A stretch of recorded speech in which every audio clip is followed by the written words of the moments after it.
فاتحہ۔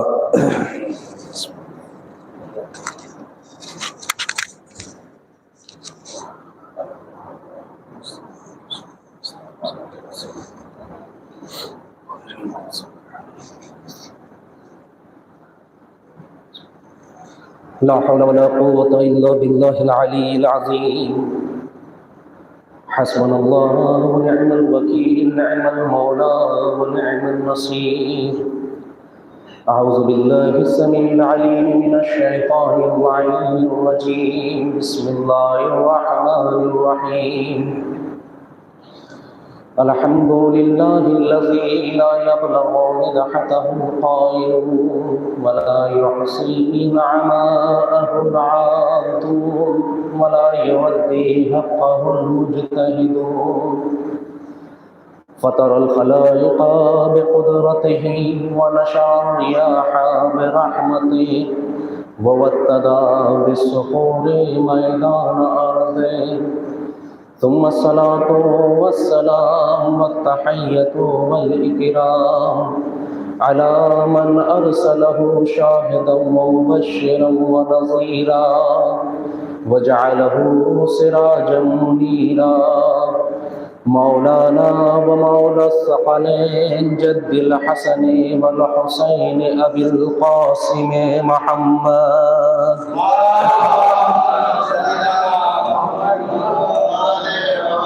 وعلى أهل بيته الطيبين الطاهرين المعصومين المنتخبين المنتجبين المظلومين ولعنة الله على أعدائهم أجمعين من الآن إلى قيام يوم يدعى كل أناس بإمامهم أما بعد فقد قال الله تعالى في كتابه الحكيم بسم الله الرحمن الرحيم هو الذي بعث في الأميين رسولا منهم يتلو عليهم آياته ويزكيهم ويعلمهم الكتاب والحكمة وإن كانوا من قبل لفي ضلال مبين صلوات الله وسلم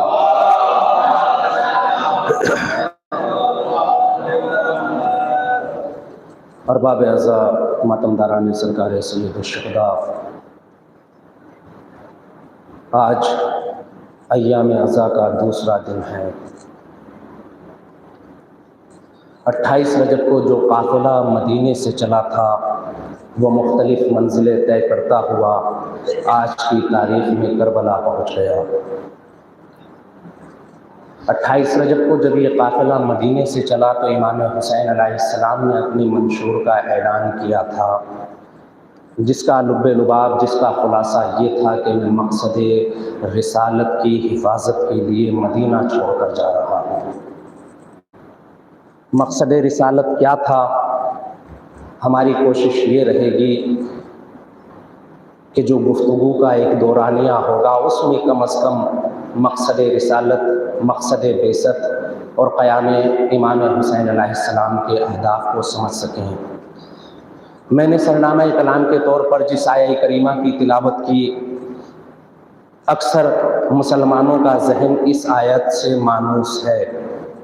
وہ افراد جنہیں قرآن مجید کی تلاوت کی توفیق بھی نہیں ہوتی، کم از کم ہفتے میں ایک بار وہ بھی اس آیت کو سن ضرور لیتے ہیں۔ سورہ جمعہ کی ابتدائی آیات میں سے ایک ہے